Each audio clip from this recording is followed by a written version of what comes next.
the sea can be a violent and lawless place. Pulitzer Prize-winning journalist Ian Urbina spent 3 years at sea, reporting on the many injustices, illegal and overfishing, arms trafficking at sea, human slavery, gun running, the list goes on.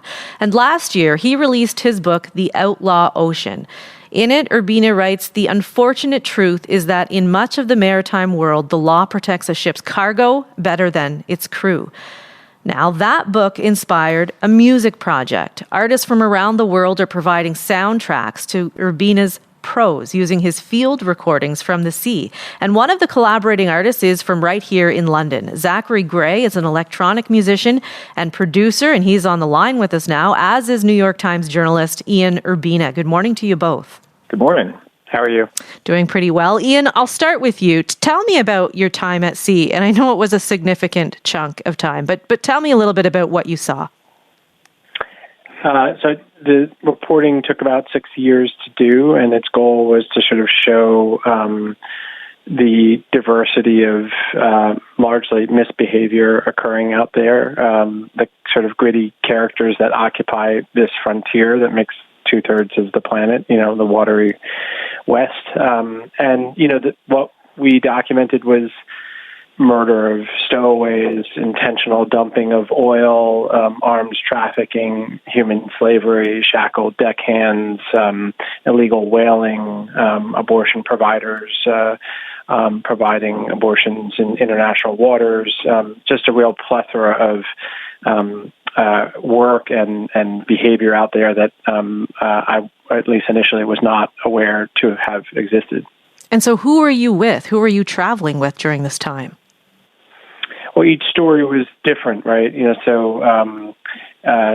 in different places in the world and with different characters. So, one story was taking a look at maritime repo men, these guys of which there's a small handful globally who are hired to steal ships essentially on behalf of, mortgage bank loan providers or insurance companies, and they go and grab a ship that rightfully belongs to one guy, but is at sea under the operation of another guy. And so we being my photographer, a guy named Fabio Nascimento, a Brazilian, and I convinced one of the foremost repo men to let us shadow him and waited for a job to come up. And then we met him in Haiti and then subsequently in Greece as he did just that, stole a ship back on behalf of his client.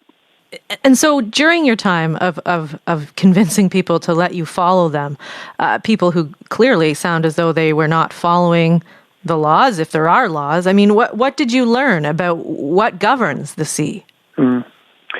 Yeah, I mean, it was, I learned a lot, right? So, and so much so that I decided to stick with it for another 5 years.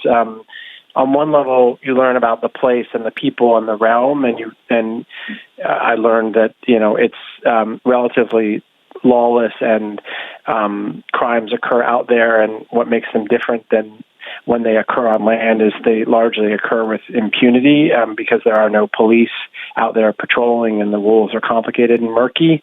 I also learned a fair amount just about, heroism and the inspiring sort of scrappy ingenuity and will to survive of people, and there was also a sort of sense of marvel and beauty just about this space, so much so it was addictive, and I, committed to continuing on and reporting it. So the combination of those, just the darkness and the light, the inspiration and the desperation of this place is largely what I learned.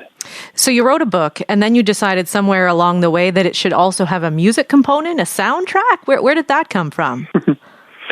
I spent a lot of time at sea, and I often try to keep sane by listening to music. And the more I did that as I reported out there, the more I was impressed by the way that musicians are essentially storytellers using a different language. They're using music to convey emotions and often narrative in their very song.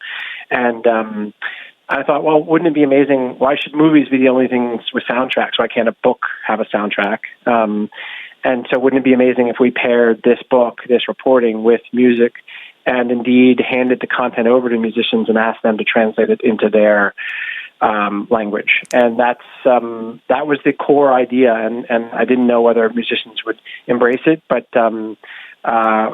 indeed they did, and the returns were far beyond what I expected. They were just gorgeous and compelling, and an alternate way to get the story out there. And Zach, you're one of those musicians. What did you find as a driving force to create the soundtrack that you did? What were you inspired by?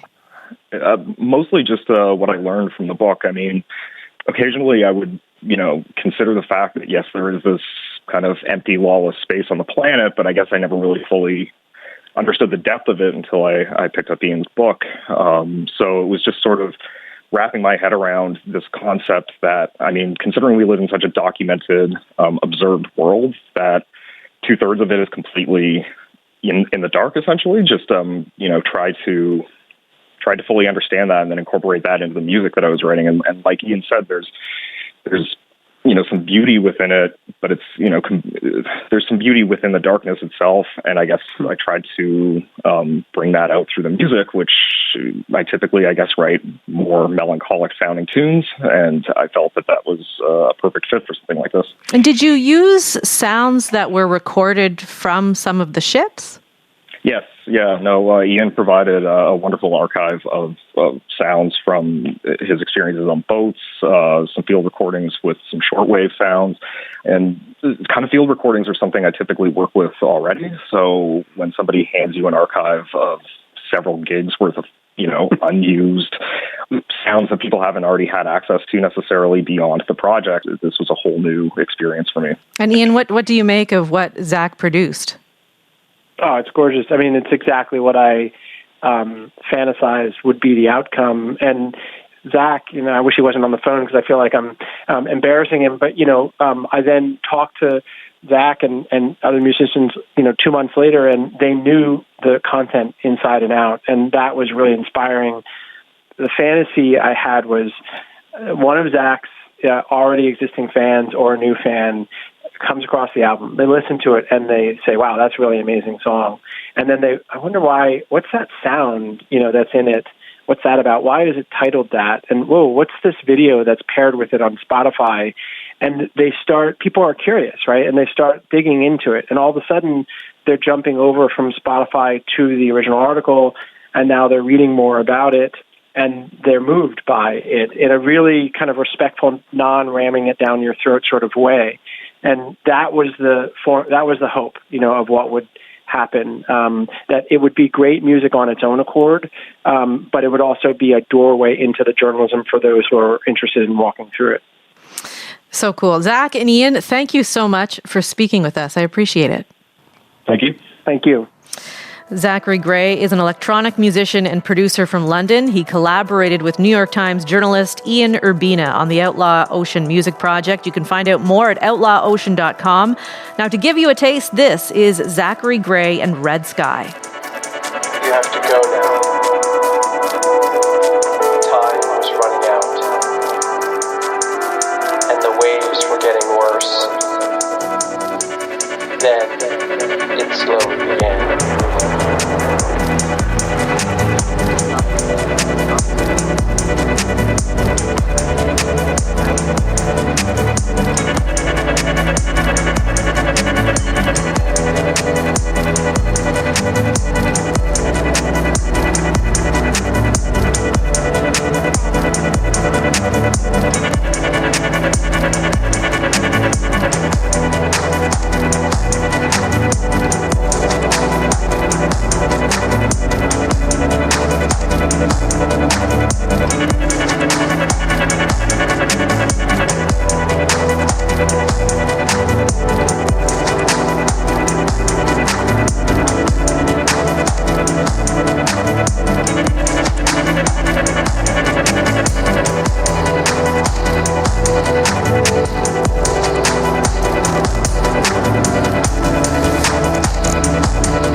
That's Zachary Gray and Red Sky. You're listening to London Morning here on CBC Radio 1. Coming up on The Current.